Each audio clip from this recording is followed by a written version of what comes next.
Ia telah memperkenalkan jalan-jalannya kepada Musa dan perbuatan-perbuatannya kepada orang Israel. Selamat menjalani hari. Kembali bertemu lagi dengan saya di channel YouTube Courage Message, channel Marganda Sialagan. Hari ini saya berbagi pesan untuk menguatkan kita. Mari belajar mengenal jalan Tuhan. Saudaraku, ada hal yang berbeda mengenal jalan Tuhan dengan mengenal perbuatannya. Mengenal perbuatannya itu mengenal apa yang telah dikerjakan, bagaimana apa yang sudah dibuat, apa yang bisa dilihat oleh mata. Kalau mengenal perbuatannya berarti kita melihat apa yang sudah nampak di depan mata, dan kata lain kita sedang melihat yang nampak saja. Tapi kalau kita mengenal perbuatannya, kita sedang meminta buktinya mana, buktinya mana. Kalau terus bukti yang kita minta, kita tidak akan hidup dengan yang namanya iman. Tapi ada hal yang berbeda di sini. Ia memperkenalkan jalan-jalannya. Itu kalau jalan-jalannya cara pikiran, cara kerja yang sulit dipahami. Siapa yang bisa mengenal Allah? Cara kerjanya bisa kita pahami enggak? Enggak. Kalau mungkin pemikiran orang 5 tambah 2 itu adalah 7. Tapi pemikiran Tuhan 5 roti 2 ikan dikasih makan 5.000, hanya laki-laki, belum wanita, belum anak-anak, bisa menghasilkan sisa 12 keranjang. Itulah, coba pakai kali-kalinya, tidak masuk akal. Apa yang terjadi kadangkala tidak dapat dimengerti. Tapi semua itu untuk membuat kita sadar bahwa ada lagi yang perlu diasah dari dalam diri kita. Itu membuat kita sadar bahwa pemahaman kita masih perlu diasah. Itu membuat kita sadar bahwa pemahaman kita masih harus terus diasah. Kita harus mempercayai dan belajar memahami cara kerjanya yang tidak kelihatan. Dalam doanya, seringkali dia memaparkan akan keberadaan Tuhan. Dia menceritakan bahwa Tuhan ada dalam keadaan sakit, dalam keadaan dia bersih, dalam keadaan dia terhimpit, dalam keadaan apapun dia alami. Dia memaparkan bahwa Tuhan itu ada. Dia memaparkan perbuatan Tuhan dan segala yang dia mengerti akan Tuhan. Daud belajar mengenal Tuhan dari jalan-jalannya. Hal yang terjadi mungkin di saat dia terhimpit, di saat teman-temannya, anggota-anggotanya ingin melempari dia dengan batu. Dia tidak mencari akal manusia, dia mencari Tuhan. Ya, Tuhan tunjukkan jalan kerjaku, tunjukkan bagaimana cara mengatasi. Karena setelah dia bertanya kepada Tuhan untuk memberikan solusi, dan dia berhasil mendapatkan istri dan anak-anaknya kembali dari tawaran orang Amalek, dia berhasil mendapatkan harta bendanya kembali dan mendapatkan jarahan yang begitu luar biasa. Ketika dia menjadi raja juga, di saat musuh orang Filistin berbalik untuk menyerang dia menanya Tuhan, Tuhan apa yang aku lakukan? Membuat pemikiran bagi dia, mungkin strategi seperti ini. Mungkin Daud berpikir bisa saja aku sudah tahu itu, tapi dia tidak mengatakan seperti itu. Dia nanya Tuhan, apa yang aku lakukan? Tuhan memberikan cara hingga dia menang. Pada peperangan selanjutnya dia bisa saja berpikir, kemarin begini, berarti aku kerjakan lagi cara seperti itu. Tapi dia tidak seperti itu. Dia berpikir pasti Allah punya cara yang lain yang tidak terpikirkan oleh. Atau kali juga berikutnya Daud mengalami tantangan, dia nanya Tuhan. Dia tidak mengandalkan pengalaman yang lalu-lalu. Dia nanya Tuhan, gimana apa yang harus lakukan? Tuhan berkata kepada dia, ikuti caranya. Situ Tuhan sudah berperang. Orang-orang Daud berkumpul bersama dengan Daud. Ada derak langkah, suara derak langkah siapa itu? Suara derak langkah orang Filistin kah? Tidak mungkin. Justru orang Filistin itu mau dikalahkan. Itu suara derak langkah pasukannya Allah, tentara-tentara surga yang tidak kelihatan oleh manusia. Derak langkah seperti itu mungkin kalau saudara pasang musik, mungkin 1-2 volumenya dengar mengganggu, volumenya 5 mungkin agak mengganggu, sampai volume terakhir katakan 10, dibesarkan semua volumenya, speakernya itu bisa membuat jantungnya sakit. Nah, pada waktu Allah sedang bekerja, mungkin dibesarkan volumenya, jejak kaki Allah itu bisa kita bayangkan seperti jejak kaki saat itu menjadi suatu buah terjadi gempa. Nah, jejak kaki yang tidak dimengerti oleh manusia itu sudah menjejakkan tempat orang Filistin, dan Daud mendengar itu. Dia nyaman karena dia percaya kepada Tuhan. Dia mendengar itu sebuah derak langkah kemenangan, derak langkah pasukan Allah. Tapi musuh melihat itu derak langkah yang menggoncangkan kepercayaan mereka, sehingga musuh-musuh dikalahkan. Lihat cara kerja Allah yang tidak terpikirkan. Daud acap kali mengalami peristiwa dalam hidupnya, tapi dia tidak mengandalkan pengalaman.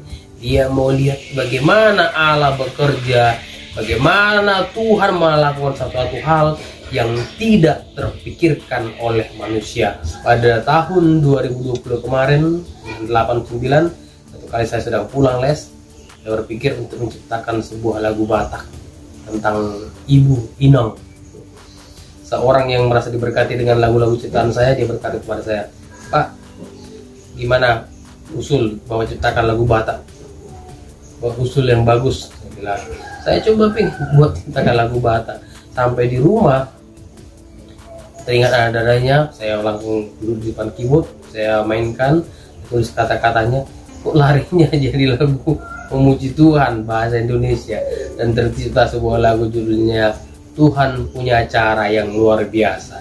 Dan ini sudah dinyanyikan oleh putri saya, putri sulung saya, Dea Yota Yediai. Sebuah lagu yang sangat memberkati bagi saya. Tuhan punya begitu banyak cara untuk segera menolong kita. Dan cara-cara yang Tuhan kerjakan tidak terpikirkan, tidak masuk akal. Masa itu Lazarus yang sudah 3 hari dikuburkan bisa dibangkitkan? Yesus datang 3 hari kemudian sudah mati. Kenapa bukan pada waktu hidup? Waktu orang-orang yang mengasihi Lazarus berkata, "Tuhan, dia yang kau kasih sudah sakit." Yesus berkata, "Penyakit tidak akan membawa kematian." Ya, penyakit tidak akan membawa kematian. Tapi nantinya mati, berarti Yesus membohong. Pemikiran kita sepertinya menganggap Yesus bohong. Udah, kalau melihat kalimatnya, sudah bisa kita katakan 99% atau 100% membohong. Tetapi yang menurut manusia pembohong 100% itu beda. Itu ternyata tidak pembohong. Pemahaman kematian yang menurut manusia beda dengan Allah. Kematian yang disebut oleh manusia, ya, tidak bangkit lagi, tidak bisa bernapas lagi.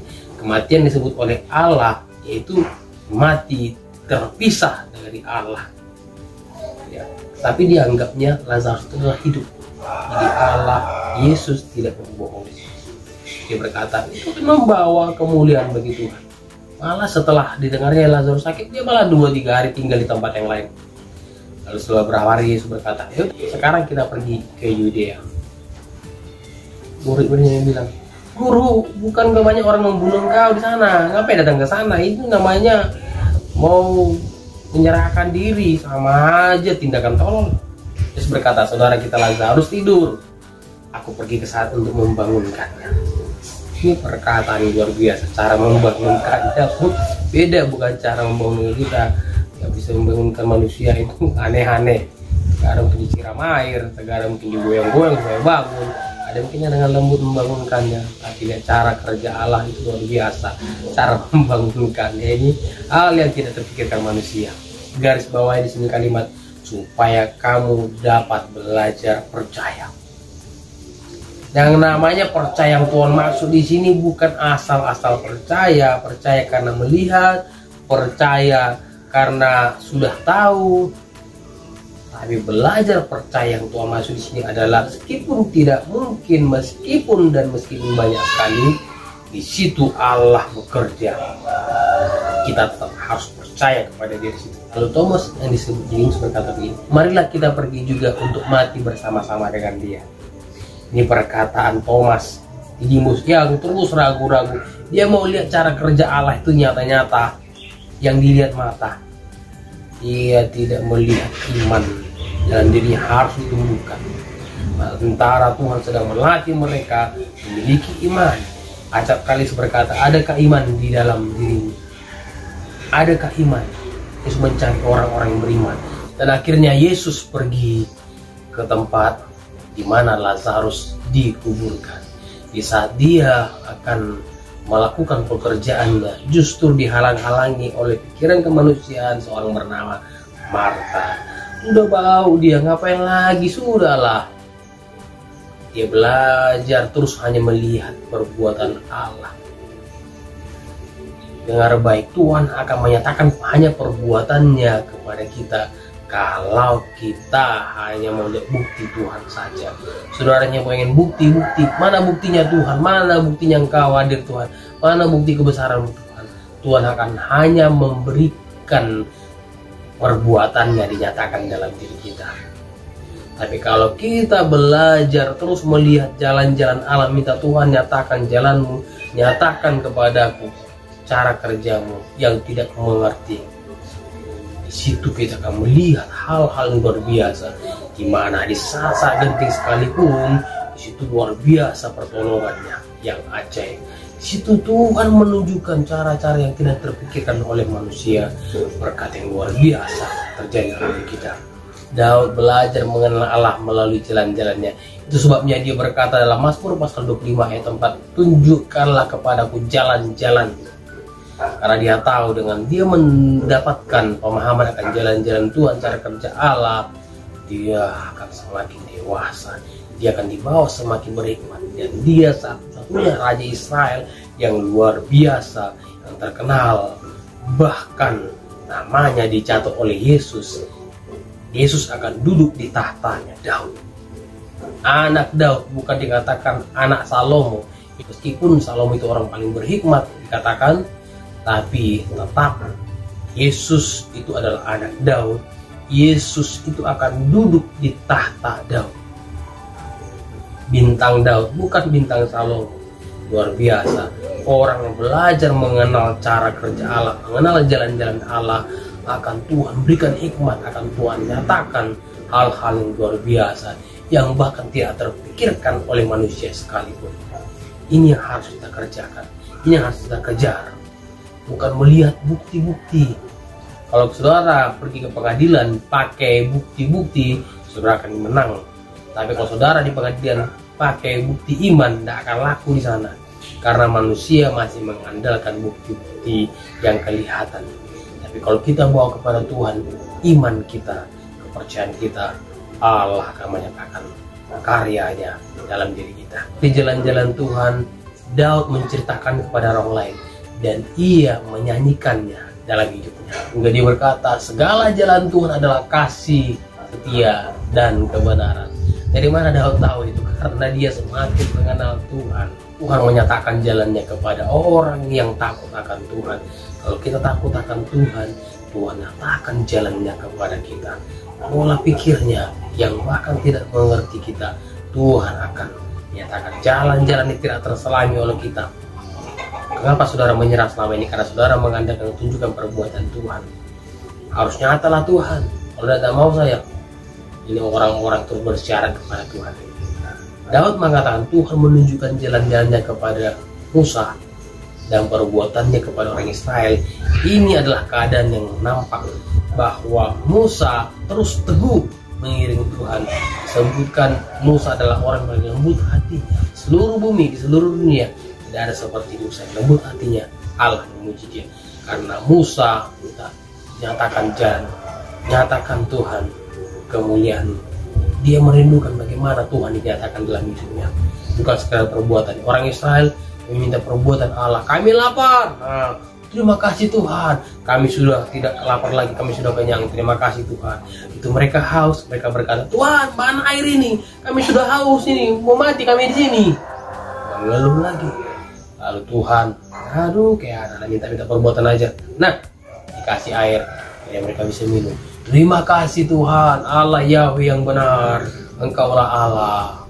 Saat mereka lagi bersungut-sungut, terus makan mana, tidak ada makan yang lain lagi. Terus bersungut-sungut. Dan akhirnya Tuhan marah menyatakan pada mereka perbuatan Allah. Dan Tuhan menyatakan perbuatan. Kalau kita minta perbuatan Allah dinyatakan dalam diri kita, kita akan merasakan bahwa iman tidak bertumbuh. Kalau kita beriman, kita akan berkata tidak ada yang mustahil kepada Tuhan. Tapi kalau kita melihat perbuatan-perbuatan Allah, kita akan berkata ini mustahil, tak mungkin, tak bisa lagi lah, sudah habis waktunya. ada sebuah keluarga rahimnya sudah diangkat, mereka seperti putus asa dan punya anak lagi. Mereka percaya Allah bisa melakukan hal yang luar biasa, dan Tuhan memberikan mereka seorang anak, seorang putri yang lahir di luar kandungan. Tidak masuk akal dari para dokter-dokter, kok bisa?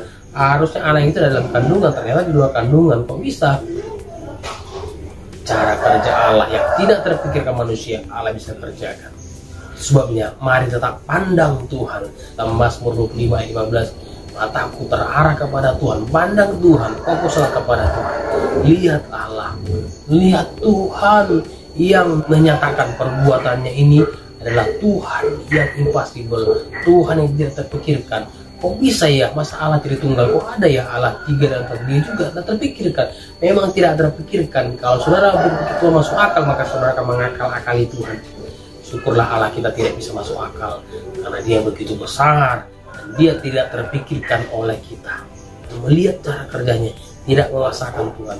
Setiap kali Daud belajar untuk menantikan Tuhan, menunggu Tuhan. Menanti itu adalah sebuah pekerjaan yang membosankan. Orang malas menanti. Nah, sabar aku. Kita akan menunggu sebuah kesempatan yang tepat. Dan penantian orang yang sungguh-sungguh mencari Tuhan itu tidak akan sia-sia. Kalau kita menantikan Tuhan bekerja, itu akan Dia kerjakan, itu Dia akan lakukan sesuai dengan rencananya yang tidak terpikirkan. Pembelaannya itu luar biasa. Kita tidak mengandalkan manusia, kita tidak mengandalkan kekuatan fisik kita, tidak mengandalkan harta kita, tapi mengandalkan Tuhan yang luar biasa. Dia menyelesaikan semuanya, utang piutang, Dia menyelesaikan semua masalah-masalah, Dia membereskan semua situasi yang kacau balau yang tidak terpikirkan oleh kita. Murid-muridnya yang Dia bimbing, tentara-tentara, prajurit-prajurit, Dia tidak bilang, dasar kalian orang-orang tidak tahu untung, dasar kalian memang muka dua, dasar kalian memang pengkhianat-pengkhianat. Di saat aku lagi bangkit, aku lagi baik-baiknya, kalian datang mendekat sama aku. Di saat aku lagi hancur begini, kalian justru melempari aku, mempersalahkan aku. Daud tidak bilang seperti itu. Tapi saat orang-orang pengen melempari dia tak merendahkan dia. Tanya Tuhan, dia nanya Tuhan, karena dia tahu Tuhan adalah jawaban. God is the answer. Jawaban dari semua yang terjadi. Semua kita belajar, kita menunggu Tuhan sedang bekerja. Agar jalannya dikatakan kepada kita untuk mengenal Dia. Mari hadir dalam Dewan Musyawarah Allah, bertemu dengan Tuhan, nantikan Tuhan bekerja, berkati memulihkan kita. Kalau saudara pengen belajar mengenal Allah melalui perbuatannya, hati-hati. Saudara bisa kecewa, hati saudara bisa mempersalahkan Tuhan. Tapi kalau saudara yang belajar bertumbuh, mari belajar mengenal Allah melalui jalan-jalannya yang tidak terpikirkan, yang tidak bisa masuk akal, yang tidak bisa masuk pikiran manusia. Tapi kita harus belajar iman bertumbuh, kita semakin dewasa dalam Tuhan. Saudara diberkati dengan pengajaran ini. Mari bersama dengan saya kita akan berdoa. Tuhan Yesus, terima kasih hari ini kami diajar oleh Tuhan untuk mengenal Engkau, mengenal jalan-jalan-Mu yang tidak terpikirkan oleh kami. Tapi kami tetap percaya Tuhan luar biasa dalam hidup kami. Tuntun kami Tuhan, tetap mengandalkan Tuhan, melihat jalan-Mu, cara kerja-Mu. Kalau selama ini kami yang belajar mengenal Allah dari perbuatan-perbuatan-Mu, selama ini kami belajar untuk melihat Allah dari mujizat-mujizat-Mu, ampuni kami Tuhan. Itu membuat kami sering salah memandang Allah, sering salah menilai Tuhan, sehingga jika tidak terjawab doa kami mempersalahkan Tuhan. Ampuni kami Tuhan Yesus. Kami hari mau belajar mengenal Allah melalui jalan-jalan, biar kami jadi Kristen yang dewasa, kami menjadi orang-orang yang bertumbuh iman dalam Tuhan. Terima kasih Tuhan, dalam nama Yesus kami berdoa. Amin. Telah diberkati dalam pesan ini, bangkitlah menjadi orang-orang yang kuat, menjadi orang-orang yang siap pakai oleh Tuhan melakukan sebuah kegerakan bagi Dia. Yakinlah hidup ini tidak akan sia-sia selama kita belajar jalan mengenal Tuhan. Selamat menjalani hari, Tuhan memberkati.